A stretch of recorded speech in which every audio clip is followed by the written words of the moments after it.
साथियों नमस्कार। आज की शुभ यात्रा में यूट्यूब के सभी दर्शकों का हार्दिक धन्यवाद, शुक्रिया। श्रीमद् भागवत गीता तत्व विवेचनी श्लोक 22 में कहते हैं, मित्रों, यहाँ बासासी और शरीराणी दोनों ही पद बहुवचनांत है।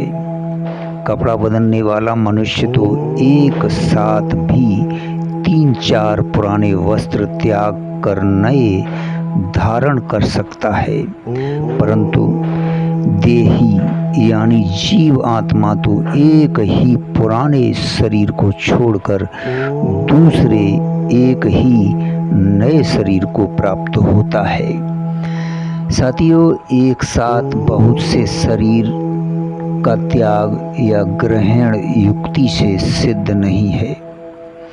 यहाँ शरीर के लिए बहुवचन का प्रयोग अनुचित प्रतीत होता है, क्योंकि जीव आत्मा अब तक ना जाने कितने शरीर छोड़ चुका है और कितने नए शरीर धारण कर चुका है। भविष्य में भी जब तक उसे तत्व ज्ञान ना होगा तब तक ना जाने कितने असंख्य पुराने शरीरों का त्याग और नए शरीरों को धारण करता रहेगा। इसलिए बहुवचन का प्रयोग किया गया है। मित्रों, स्थूल, सूक्ष्म और कारण भेद से शरीर तीन जब जीवात्मा इस शरीर को छोड़कर दूसरे शरीर में जाता है तब ये तीनों ही शरीर बदल जाते हैं। मनुष्य जैसा कर्म करता है उसके अनुसार ही उसका स्वभाव प्रकृति बदल जाता है। सत, रज, तम तीनों गुणोमयी व्यष्टि प्रकृति ही यहाँ कारण शरीर है। इसी को स्वभाव कहते हैं। प्राह स्वभाव के अनुसार ही अंतकाल में संकल्प होता है और संकल्प के अनुसार ही सूक्ष्म शरीर बन जाता है।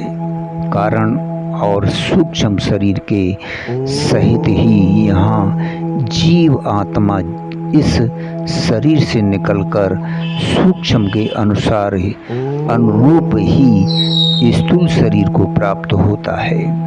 मित्रों, इसलिए स्थूल, सूक्ष्म और कारण भेद से तीनों शरीरों के परिवर्तन होने के कारण भी बहुवचन का प्रयोग युक्ति युक्त है। मित्रों, आत्मा तो अचल है, उसमें गमनागमन नहीं होता, फिर देही दूसरे शरीर में जाने की बात कैसे कही गई है।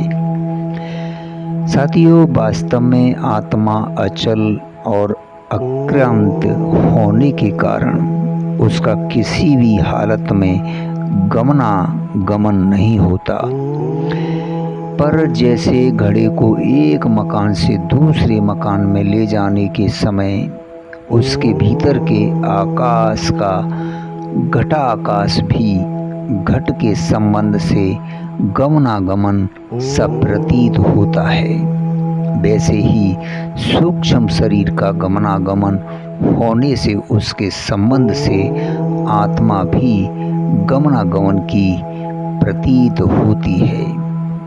लोगों को समझने के लिए आत्मा में गमनागमन की औपचारिक कल्पना की जाती है। यहाँ देही शब्द देहाभिमानी चेतना का वाचक है।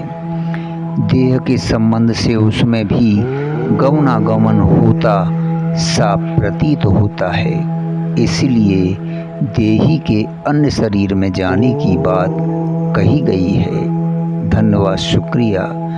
अगले श्लोक में आपसे फिर मिलते हैं।